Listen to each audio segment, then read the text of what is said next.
60 से आ रहा उधर से। यही जो कार्यकर्ताओं का जोश उमंग है, यही इस चुनाव को जीत में परिणति देने का काम करेगा। मैनपुरी में उपचुनाव भी हुए। मैनपुरी के उपचुनाव में सपा ने एक बड़ी जीत हासिल की थी। अब इस बार क्या परिणाम रहेंगे, किस तरीके से आप जीत हासिल करेंगे? पहले उपचुनाव में डिम्पल जी जीती थी। वो उपचुनाव था मुलायम सिंह के निधन के कारण रिक्त हुए पद पर एक उपचुनाव हुआ था, जिसमें सभी दलों के नेताओं ने मुलायम सिंह यादव जी को श्रद्धांजलि देने का काम किया था। उसी वजह से मुलायम सिंह जी के साथ सहानुभूति जताते हुए मैनपुरी के मतदाताओं ने अपनी श्रद्धांजलि माननीय नेताजी को दे दी थी, इसलिए डिम्पल जी एमपी हुई थी। अब उस समय से अब तक डिम्पल जी ने जनता के क्या किया, मैनपुरी के लिए क्या किया, किस कार्यकर्ता के सुख में शामिल हुई, उनकी परफॉर्मेंस क्या है, उस आधार पर मेरिट पर निर्णय इस बार होगा। अब सहानुभूति वाला दौर समाप्त हो गया, वो समय निकल गया, गुजर गया, अब वक्त बदल गया। अब मेरिट पे चुनाव होगा, गुणवत्ता पे चुनाव। एक लास्ट सवाल आपसे और है कि करेल और जसवंत नगर से बड़ी लीड जो है लेके चलती है सपा, लेकिन इस बार जो है आप उस क्षेत्र में क्या करें, करेल और जसवंत नगर? जसवंत नगर विधानसभा क्षेत्र के लोगों का स्वागत हुआ था। मैं समझता हूँ हमारी गाड़ी में तमाम वहाँ के जनप्रतिनिधि बैठे भी हैं। आज जो हुजूम था, जो जोश था, उत्साह था, इस बार हम कोई विधानसभा आने नहीं आ रहे। 5 विधानसभा लोकसभा की जीतेंगे, कमल खिलेगा, भगवा फहराएगा।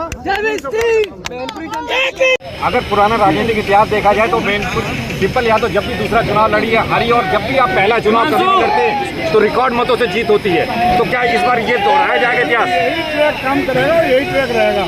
कभी भी डिम्पल जी दूसरा चुनाव नहीं जीती है, इस बार भी यही होगा। डिम्पल यादव ने कहा महिलाओं को सुरक्षित नहीं है, क्या कहेंगे? देखिए, मैं समझता हूँ कि डिम्पल जी को थोड़ा सा याद कर लेना चाहिए, अपने पतिदेव के कार्यकाल का याद आ जाना चाहिए। 12 से 17 या 12 से 17 के बीच में गुंडई, अराजकता, महिला उत्पीड़न, जमीनों पे कब्जे, चौथ वसूली, फिरौती, छिनैती, जो पिटा वही जेल गया।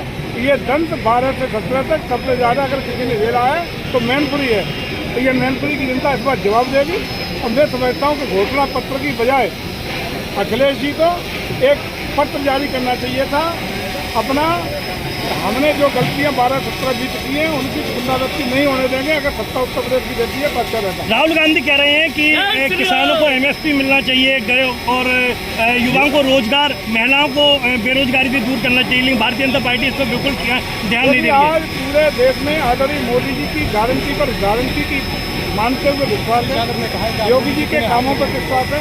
मोदी जी ने जिस तरीके से देश को ऐतिहासिक रूप से कीर्तिमान कायम करते हुए 11वीं अर्थव्यवस्था से देश को 5वीं अर्थव्यवस्था बनाया है, सामरिक दृष्टि से, आर्थिक दृष्टि से गरीब कल्याण के लिए जो योजना देने का काम किया है, वो एक एक गरीब व्यक्ति तक पहुंचने का, बिना किसी राजनीतिक, सामाजिक या सांप्रदायिक बिना भेदभाव के जन जन तक पहुंचाने का काम किया है। उत्तर प्रदेश का जंगल राज खत्म करके उत्तर प्रदेश में कानून का राज हमारे योगी जी ने दिया है और उसी का परिणाम है कि देश की जनता, प्रदेश की जनता और मैनपुरी की जनता भारतीय जनता पार्टी को विश्वास कर रही है।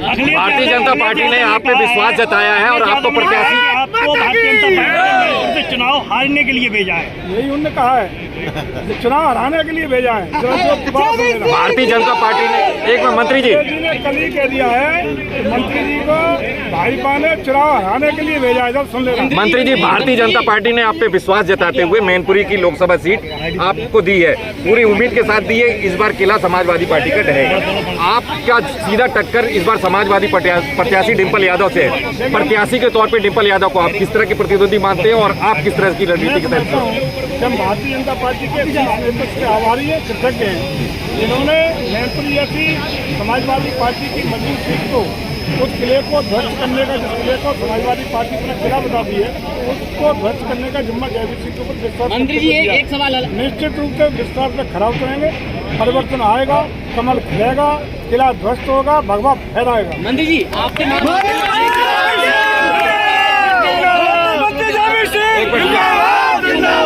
घोषित होते ही अखिलेश यादव डिम्पल का नाम काटकर खुद चुनाव लड़ सकते हैं, सूत्रों की खबर आ रही है। अच्छा, स्वागत है, कोई प्रत्याशी आ जाए, स्वागत है। मजबूती के साथ खड़े हैं, कमल निशान लेकर के, कमल खिलेगा, भगवान लहराएगा। कितनी सीटों पे